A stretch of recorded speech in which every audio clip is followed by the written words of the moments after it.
What's up, guys? It's your boy, Barca Boy 103. Just been watching the match. Barcelona, some way, somehow, by the grace of Almighty God, has managed to win this game 5-4. Being 3-1 and 4-2 down this game, we have still won this match. This is by far the craziest comeback I have seen since the Remontada against PSG in 2017. This is an absolute historic moment for the club, an historic comeback. Unbelievable game for a neutral. As a Barca fan, it was absolutely disgusting. But we've managed to win this game by the skin of our teeth and an absolutely unbelievable circumstance. The starting lineup for this match is on the screen for you right now. It was, of course, the Gala 11 with Szczesny in goal, a back four of Kounde, Araujo, Kubarsi, and Balde, midfield three of Casado, Pedri, and Gavi, and our front three Lamine Yamal, Lewandowski, and Raphinha. There was no surprises going to this game whatsoever in regards to this starting 11. Now, the first goal for Barcelona was scored by Robert Lewandowski from the penalty spot. A clear penalty, I believe it was on Alejandro Balde, making a run. He was fouled by the right back of Benfica, Araujo. Clear penalty, Lewandowski, calm, cool composure to score from the penalty spot to make the game 1-1. The second goal scored in this match was scored by Raphinha. It was a mistake from the Benfica goalkeeper. He went for a goal kick, accidentally hit Raphinha in the face, and the ball went in. That is as much of a description as you can get. Makes the game 3-2 in the favor of Benfica during this moment. The third goal was scored by Robert Lewandowski, yet again completing his brace, and yet again from the penalty spot. The first time I've seen Barcelona get two penalties in the game in quite some time. They're both clear penalties. This one on Lamine Yamal getting fouled by Alvarez, the left back of Benfica. Went the exact same way with his penalty, scored it, and this made it 4-3 still to Benfica. The fourth goal was scored by Eric Garcia, of all people. It was a corner kick that was taken short and the cross came in from Pedri, and Eric Garcia was unmarked, free header for him, and he scored to make it 4-4. So comeback already complete, but Barcelona were still trying to get the win. At this point, Flick was saying, you know what, let's keep it tight, let's take the draw. It was absolutely crazy seeing that we already made a comeback from 3-1 and also 4-2 down, but this made it 4-4. And the fifth and final goal was scored by Raphinha, completing his brace in this game. It was a corner kick for Benfica that came in from a free kick. You're thinking, all right, the clock is done, time is up, this corner kick, and then that will be it. Game will end 4-4. Ball is bouncing all over in the penalty box, and Szczesny in the end collects it. They're calling a penalty Benfica. There's no penalty. The player just missed the ball completely and fell on his own. The ball then ends up getting bounced towards Ferran Torres, who just kicks it long perfectly to Raphinha, who's free down the right-hand side. He's running, cuts inside, drops the Benfica defender, and shoots and scores. The goal was very lucky as well because the keeper kind of committed to the other side, and Raphinha just ended up scoring it. If the keeper just stayed where he was, it would have been a save, but not take away from that. Raphinha scored, 5-4, comeback completed. So overall, the team performance rating on the night, I'm going to be giving it a 3 out of 10. You're probably thinking, Barca boy, you absolute prick. We just made an unbelievable comeback. Why giving the team a 3 out of 10? I will explain this very, very thoroughly. My match ratings are on the course of the 90 minutes. Over the course of 90 minutes, we had an absolutely shambolic performance. And not really performance on the pitch, more so individually. I still think over the course of the 90 minutes, Barcelona didn't play very well or very poorly. I thought we played all right. We were dominating spells in that first half and the first 20 minutes or so. After Benfica got their goal, I believe like the third or fourth minute, until we conceded again, we were playing so well. We just got his penalty. We should have had more goals, more big chances missed in this game. Raphinha missed a 1v1. Araujo missed a free header, and the goals we conceded are of our own doing. The first goal for Benfica, full credit to them, good goal from them. The cross from Alvarez, the fullback for Benfica on the left-hand side, was fantastic on the bounce as well. Kubarsi maybe could have cleared it, but it's whatever. Szczesny that makes two mistakes would now go 3-1 down into halftime. Araujo does an own goal. We're now 4-2 down. It was all our own doing. This Benfica team is not that great. We came into this match with full confidence, knowing that we should have won, and this was evident of it. Just the fact that we made the comeback again, full credit to the team for not giving up. Like I did on the live stream, as you guys saw me, I'm like, the best will get us a draw. There's no chance we're gonna get a win, because I did not see Barcelona scoring more than 4 goals in this game. We ended up scoring 5, but I didn't think we'd score more than 4, and I thought a goal before halftime would have been crucial to make it 3-2, and as we saw in the game, it did play out this way. But in the end, we got some luck on our side as well. Our goals as well were very jammy. 2 penalties were clear penalties. The Raphinha in the face was crazy. So 3 out of our 2 goals were very lucky compared to Benfica's 3 out of their 4 goals being lucky in terms of mistakes and the other way around. But full credit to the team. They didn't give up, never, say die mentality. I respect it fully, and I give them all my love, all my heart. The performance over 90 minutes, though, was unacceptable. Whether you want to overshadow that with the result and with the comeback, that's on your doing. You can absolutely crack on. But this team put itself in a difficult situation. And the issue that I have is they keep doing this yet again consistently. You're lucky this Benfica team isn't that great. We end up somehow miraculously making the comeback. This is against any other decent team in the Champions League. We would have lost this game 3, maybe even 4-1. The goals we conceded were pathetic.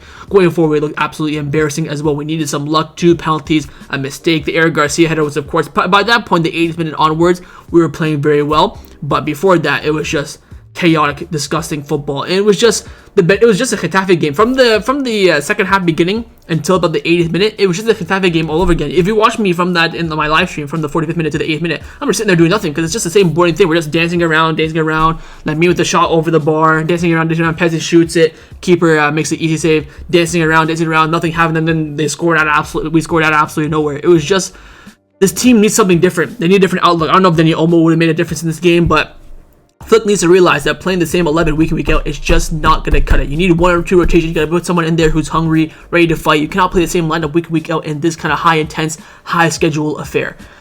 So the holes in this team are very, very evident. They're very, very obvious. But again, full credit to the team for making this comeback. Absolutely sensational. But despite that, I think my performance rating overall for the course of 90 minutes was still a 3 out of 10 for Barcelona. You could maybe say 4 or 5, but I was a bit disappointed when I was doing the graphics for this. So that's why it came out as a 3 out of 10. I'm too lazy to change it anyways. But again, full credit to the team for making this comeback.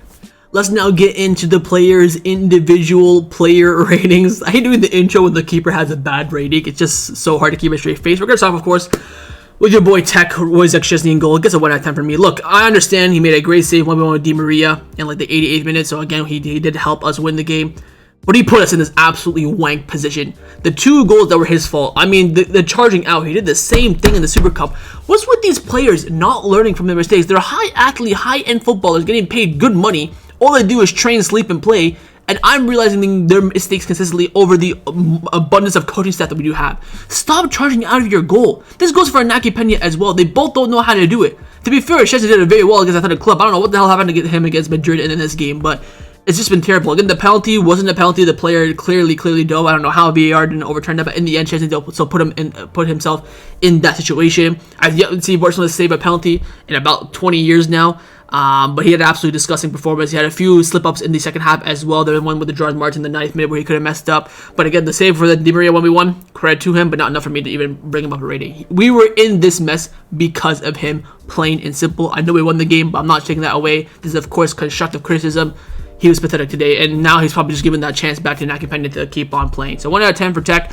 Embarrassing performance apart from that Di Maria 1v1 save. Now to the center backs. Firstly, on the left hand side, was Pau Cubarsí. I will give Cubarsí a 6 out of 10. First goal maybe could have done a bit better. It's hard to see from the angles that I saw when I was watching the game. I watched the replays and the highlights later on today, but I thought apart from that, he played a really, really good game. Passing out from the back was superb. The whole entire outlet was coming out from him in the defensive line. Was doing well aerially. It was a pretty okay performance from him. I wouldn't say he was fantastic. Wouldn't say he was poor. So I'll give him a 6 out of 10. Again, very solid. The fact that he's quite clearly our best center back in the team at the age of 17 is, I think, already a praise in itself. But overall, okay game from him. Not terrible and not brilliant. I think he just played his game the way he should. Good for him. Very similar to the match against Getafe. Center back partner, of course, on the other side, on the right hand side, and the captain of this team, Mr. Ronald Araujo. He gets a 4 out of 10 for me for this game. People were saying to me, oh, he's the starter, oh, this, all that. God damn, man. I feel like Araujo at this point is only good in big games. Big games against, top attackers where all he has to do mainly is defend. And I said this, go look at my videos on Araujo when it was CK, the done deal, he's staying, all the transfer videos. I said this and I'll say it again. 90% of your time as a Barcelona center back is going to be against, teams where you are far, far superior from them. And your job as a center back is to go from the back properly, keep your composure, and deal with long balls over the top. Did none of that today. Could not hold the line. I think the Szczesny penalty perhaps, or one of the Szczesny mistakes, if he held the line a bit better, it would have been ruled out for offside. The own goal was pathetic. He had a great pass in the first half to Raphinha, a fantastic diagonal. Did that once, attempted it once. All he did was get the ball Kounde, Kubarsi, Kounde, Casado, Kubarsi, Kounde. It's just the same thing. You have to be more versatile. I think this is for me, Flick telling him, yo, don't put any long balls, because every time you put a long ball, we're going to lose the ball anyway. Which again is fair from Flick, but as a Barca starter back, you have to have that ability, and that's the problem with Araujo. And again, I think defensively he wasn't too bad apart from the own goal, but he should be much better, especially for the expectations that we do have for him, and also for the wages that he's probably asking for, which of course we'll know at some point this week. 4 out of 10 from him, very, very poor from the captain. Into the fullbacks now. Firstly, Alejandro Balde at left back, 7 out of 10 for me. I thought he played an absolutely sensational game for the first hour. Of course, he got hooked around the 70th minute for the change of formation from Flick. He slowed down in that 10 minutes. He was running really weirdly and stuff. Hopefully, he's not injured. I thought that first half he was brilliant. That first minute of the game where he's making that diagonal run in the middle, I'm thinking, oh yes, I think Balde might be back. Link-up play was fantastic. Won the first penalty for Lewandowski. Carrying that left-hand side with Raphinha there. Transitions defensively, again, his crosses are absolutely shit. Apart from that, though, I think his running, link-up play, movement, defensive transition as well was fantastic from Balde. Last 10 minutes or so before he got subbed out, he was a bit ropey, to be fair, but 7 out of 10 I think is a fair rating for him. I thought he had an absolutely sensational game. Other right back was, of course, Jules Kounde. I'll give him an average 5 out of 10. I thought he was below par today. I have to say that the weather wasn't really favorable for anyone, of course. The ball was slipping quite a bit and things like that. Not to take away from that, because of course it will happen to the opponents as well, but the ball just wasn't at Kounde's feet. Decision making was all over the place. I tried to do like his nice little footwork where he runs down the line. Couldn't really control that. Defensively wasn't too bad. Got his foot stuck in a few times to prevent some key transitions for Benfica. But I think on the ball going forward, like up with Lamine Yamal was non-existent as well. Very poor showing from Kounde, in my opinion, even though he's one of, if not my favorite Barcelona player. There are a lot of holes in his game today, and that's probably why he got hooked alongside Balde in the 70th minute. Not a good showing from him, but hopefully he'll come back stronger and better. Into the midfield now. Firstly, Casado in the middle. I will give him a 5 out of 10. There's going to be I'm going to sound like a Frankie de Jong dick rider, but Casado's not been it over the past few games, and the problem is that Frankie de Jong is playing well when he's coming in, so this, competition is going to be crazy. Look, I think Casado, it was just on the ball where he was poor. Very similar to the Getafe game. Off the ball, win the ball back, interceptions, he was great. When we had control, we had tempo, he looked fine. But in those intense areas, he lost the ball so many times. When Benfica were on it, we're trying to, break out from their press, he would be the one mainly losing it. Again, you could maybe say it's the rain, the ball was slipping from him, he wasn't actually losing it. I don't really know about that, but I don't know, man. He's just not really been it in 2025 since the Super Cup game. He's kind of been off it. He didn't, of course, play against Betis. Played only 45 minutes against Getafe, then only an hour in this game. Do I think he's done enough to be dropped? Not quite yet, but he's on the verge. I will say that, especially with Frankie coming on and making impacts and playing well. But I don't think he was poor from Casado. I think he was a bit under average, so I will give him 5 out of 10. Other midfielder. This man is just him. The reason why Barcelona somehow, some way won this game, one word: Pedri. I am beginning to lose words to describe this little magician, and I can see why Flick plays the hell out of him. He's basically, I would say now, the Messi of our team in the sense of importance and not in ability. Pedri was nothing short of absolutely sublime in this match. Didn't get a goal or assist, I don't think. Oh, definitely get a goal. Don't think he got an assist. Oh, he got an assist actually for the Eric Garcia goal. Everything went through him today. Without him, any other midfielder in the world today, we don't come out of this game alive. I don't even know how to describe it. It's not even the movement, it's just his reading, his vision, his composure, his intelligence. Don't get me wrong, misplaced a lot of passes, especially down the right hand side to Lamine Yamal Kounde, who does that kind of switch pass, either gets overhit, underhit, intercepted. Apart from that,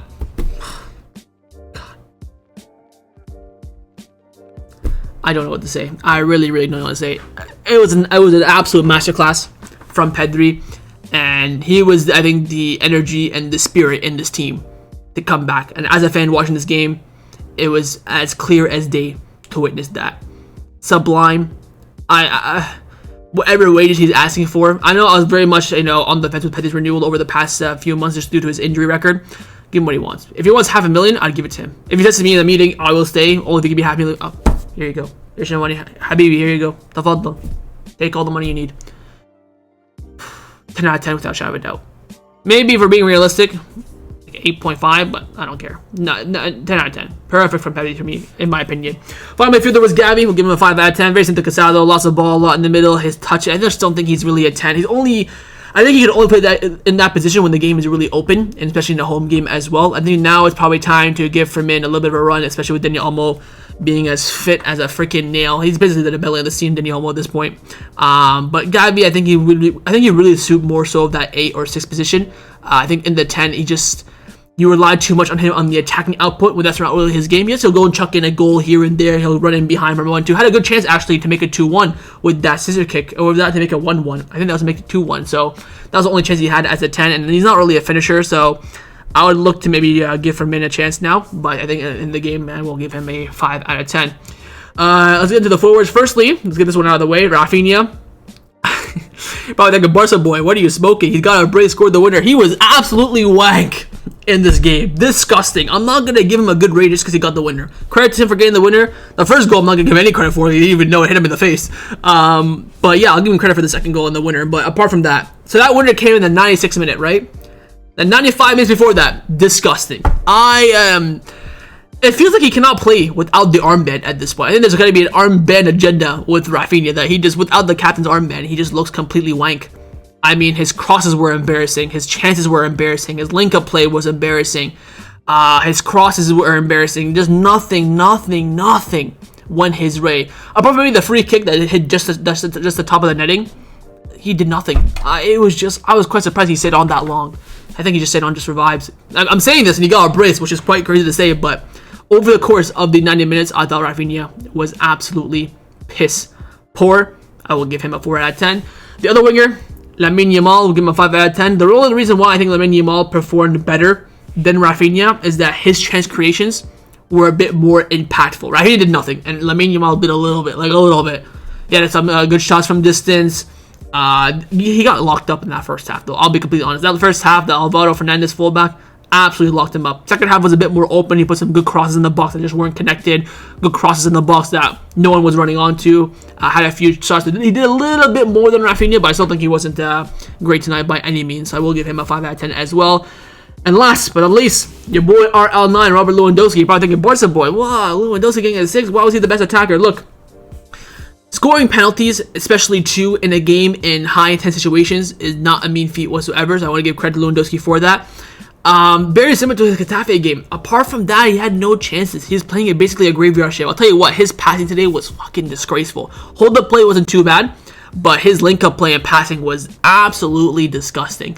But I think his impact for the 2 penalties were more impactful than Raphinha's 2 goals, even though Raphinha's one was the winner, and the other one he didn't do nothing for. But that, whole stadium booing you, everyone looking at you, millions of fans around the world, Benfica and Barca fans watching the game, scoring the goals, I think is very, very important. I think his hold-up play wasn't too bad either. I think his passing was absolutely woeful. But, I mean, yeah, it wasn't. I'm not going to go here and defend Lewandowski 6 out of 10 from him. And last but not least, that's all the Tuchels, man. They had some great impact in this game, whether it be Frankie, Ferran, Fermin, or Eric. John Martin did nothing. I think he had the one clearance, and that was it, where he almost cost us a goal. Eric Garcia came in and put in a shift in the half. We shouldn't be selling him, man. If we get a good price, sure, but apart from that, we should not be pushing him out whatsoever. He's a very, very good squad player, and I think he should definitely start against Valencia this weekend for his performance in this game. Ferran Torres was a bit mid, but got the great assist for Raphinha's last winner from that great, I don't know if that was a clearance or not. I really want to know if Ferran meant it or not. I think Fermin Lopez did alright. He was getting really stuck in, making some good runs forward. His crossing was abysmal. He was playing a lot as a left wing back in that last 20-25 minutes, but his movement, his runs were really good. Link-up play was great, but that final moment, whether it be a cross or a shot or a pass, was not on it. Frankie did very well. Composure at the back was great. Finding good passes. Again, his passing is much better than Casado, which is quite obvious. He's finding those little pockets, those little areas, putting some dink balls over the top. So to be fair, some of the Tuchels had some fantastic impacts in this game, apart from, of course, John Martin. And last but not the least is, of course, the manager, Hansi Flick. Who I'm going to give 9 out of 10. You're probably thinking, Barca boy, the players got crap ratings. The team got a 3 out of 10. Why are you glazing Hansi Flick? I will tell you why. There were just this game was mistake FC, mistake galore from Benfica and Barcelona. Mistakes individually do not come down to the manager. So that's out of the way. Picked a great lineup, picked the best lineup possible this game. In the end, Szczesny and Aro had decided to, be a bunch of ballerinas, Bambi on ice and make mistakes. I was going to give him a 7 out of 10. We won the game. You know what, we'll move, not really his fault. I gave him a 2 extra rating. Why? Substitutions. Finally, they have an impact. Didn't like how late they were. Frankie and Fermin should have came on way earlier. But because the Frankie and Fermin one was so obvious. But that Ferran Torres, Eric Garcia substitutions, taking off both fullbacks, putting on a midfield, center back, and a forward, going to the 3 at the back, being more compact, being more flow flowing, progressing the ball forward more. That all came from Flick. Pulled this 3 at the back out of nowhere, like an RKO, and it came into fruition. That for me was the difference maker and the reason why Barcelona came back to this game. Not because Raphinha scored or we got lucky, or maybe not a little bit we got lucky, but that switch in formation from Flick to sacrifice both fullbacks for an attacker and go to a 3 changed the game completely. So you have to give credit for that. Substitutions were very impactful. Again, bringing on maybe Gerard Martin a bit earlier would have made more sense, but I think he was. Again, the Gerard Martin sub, he was like, you know what, take the draw, get the hell out of there. In the end, we got the win, which is even better. So it was a Flick masterclass in my books in terms of team selection, team movement, team dictation, team impact. That all comes to the manager. He did it all himself. If we cut the clean sheet, probably would have got a 10 out of 10, but of course that would have been a much more comfortable game in that regard. But I think Flick had a massive impact in this game in a positive way and was one of the few reasons, I would say maybe the 3 reasons why we won this game in the end. So that's a match review for Benfica versus Barcelona in the Champions League. Hope you guys enjoyed this video. If you did, of course, make sure you drop a like down below. And of course, in the comments down below as well, let me know your thoughts on everything we did discuss. Main thing, firstly, of course, is your thoughts on the bloody performance, your player ratings, and your manager rating as well. And of course, make sure you guys subscribe down below if you haven't already. And I will see you guys next time on the channel. Take care and Forza Barca.